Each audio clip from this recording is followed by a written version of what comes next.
They say the dark web is the place where secrets go to die, a digital graveyard for things never meant to be seen. I never believed it, not until I saw it for myself. It started as a dare. My friend Alex and I had always toyed with the idea of diving deep into the internet's underbelly, just to see what's there, he'd said with that reckless grin of his. So, one Friday night, armed with Tor and a VPN, we ventured in. The first few hours were dull. Marketplaces selling bizarre items, forums with cryptic messages, even a live feed of some rusted factory floor streaming endlessly for reasons we couldn't understand. But then, just as we were about to call a night, a link appeared in the chat room we were lurking in. The Night Watchman, live feed, only for the brave. That sounds creepy. Alex laughed, clicking it before I could even object.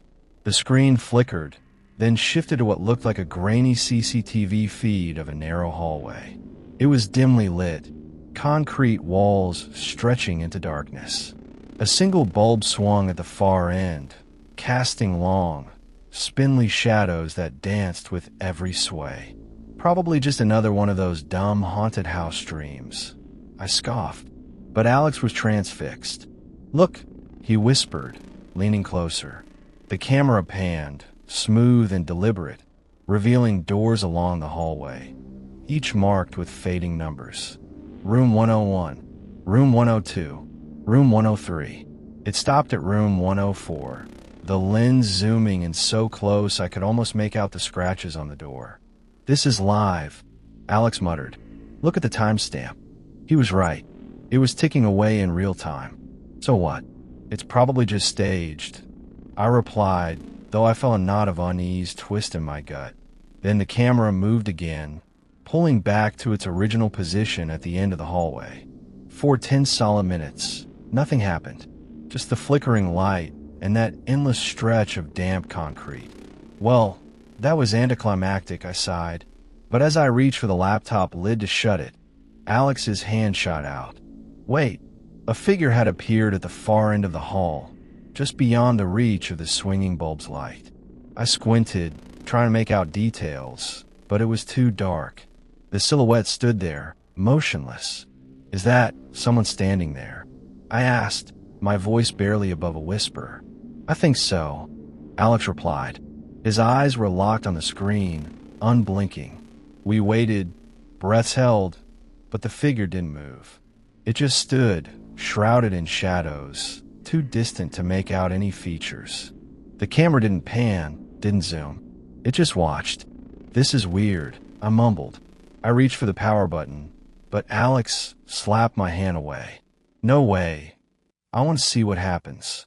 Another 5 minutes crawled by. The figure still hadn't moved. "Screw this, I'm out," I said, standing up. I was halfway to the door when Alex gasped. "Wait, look." I turned back to the screen. The figure had moved. It was closer now, just barely within the light's reach. Its head was tilted at an odd angle, and its arms hung slack at its sides. But the worst part, the part that sent icy claws creeping up my spine, was that its face was blurred, like someone had smeared its features with wet paint. "What the hell is that?" I breathed. Alex didn't respond. His eyes were locked on the screen, pupils dilated. I reached out and shook his shoulder. "Hey, are you?" His head snapped towards me, eyes glassy. "He's watching," Alex whispered, voice hollow. "The Night Watchman is watching." "What the hell are you talking about?" I snapped, but Alex just stared at me, eyes vacant and unblinking. I turned back to the screen. The figure was gone. "Where did it go?" I muttered, leaning in. The hallway was empty, the light still swinging, shadows still dancing. It was right there. I turned back to Alex, but he was already at the door, his hand on the knob. "I have to go," he murmured, voice distant. "Go where?" "It's 3 a.m. I shouted, grabbing his arm. But his eyes, those empty, glassy eyes, turned to me, and for the first time, I noticed how pale he'd become. "He's watching," he whispered again, and before I could stop him, he yanked the door open and vanished into the night. 3 days later, I got an email. The sender was anonymous. The subject read, "The Night Watchman, Room 104. I opened it, my hands shaking. There was a single attachment, a photo. I clicked it, and my heart stopped. It was a CCTV still of Room 104. Alex was standing in the doorway, his face smeared and blurred, head tilted at that impossible angle, his eyes empty, and beneath it, in tiny, almost imperceptible font, were the words, "The Night Watchman is always watching." I never clicked another dark web link again. People always say not to click on strange links, especially on the dark web. I used to laugh it off, until I stumbled onto something I can never unsee. It started with insomnia. 3 days of restless nights had me scrolling through endless forums at ungodly hours. That's when I found it. A thread buried deep in a conspiracy forum titled The Unlisted. The original post was cryptic, only for the desperate.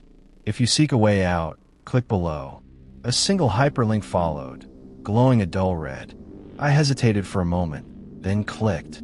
My screen went black. I tapped the keyboard, but nothing responded. Just as I was about to force a shutdown, the monitor flared to life, displaying a single line of text. "Welcome to the Unlisted. State your request." I frowned, fingers hovering over the keyboard. "What is this?" I typed. The response was instant. "State your request." I chuckled nervously. It had to be some kind of role-playing prank. I decided to play along. I want to know who's behind this site. The reply came within seconds. "Request denied. Please state a service or leave." My curiosity flared. "Fine. I want to see something real." The screen flickered, and a list appeared. Surveillance. Debt erasure. Removal services. I leaned back, heart thumping. Removal services? I whispered to myself. This had to be fake, but I couldn't help it. I clicked. The screen changed again. "Please confirm the target." My hands went cold. "This isn't real," I muttered, but my fingers moved on their own, typing in my own name as a joke. I hit enter. The screen went black again. I waited, the silence stretching thin. Then, a single message appeared. "Request accepted. Countdown initiated." A timer appeared in the corner. 59 minutes and 59 seconds. My mouth went dry. I tried to click out, but the screen was frozen. Control plus Alt plus Delete did nothing. I yanked the power cable from the wall. Still nothing. The timer ticked down to 58 minutes and 32 seconds. I grabbed my phone, searching for any sign that I'd been hacked. But before I could dial, a message popped up on my screen. "Interference detected. Countdown accelerated." The timer sped up, seconds bleeding away like sand through an hourglass. I stared in disbelief. This was impossible. Then, a knock came at my door. I froze. The clock read 35 minutes and 17 seconds. Another knock, this time louder.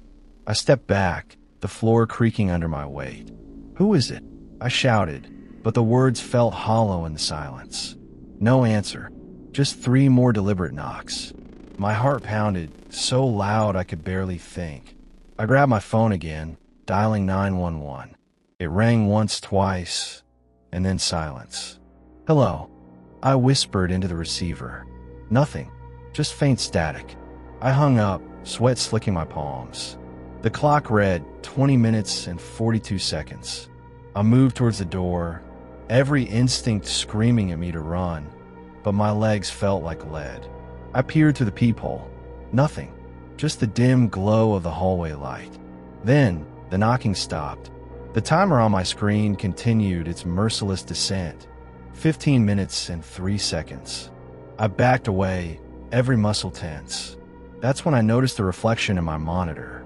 A shadow stood just behind me, tall, motionless. I spun around, but the room was empty. My eyes darted back to the screen. The shadow was still there, only closer. My fingers trembled as I reached out, shutting the laptop with a snap. I grabbed my keys and bolted from the apartment, my footsteps echoing down the stairwell. Outside, The night air was thick and heavy. I sprinted to my car, locking the doors before catching my breath. My phone buzzed in my pocket. A message. Countdown completed. Thank you for using the unlisted. I dropped the phone, heart hammering. I started the engine, glancing at my apartment window.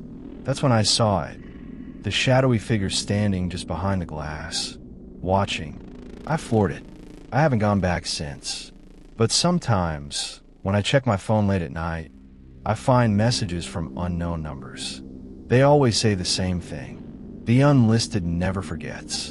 And every single time, I feel eyes watching me from the dark corners of my room, waiting for me to click again.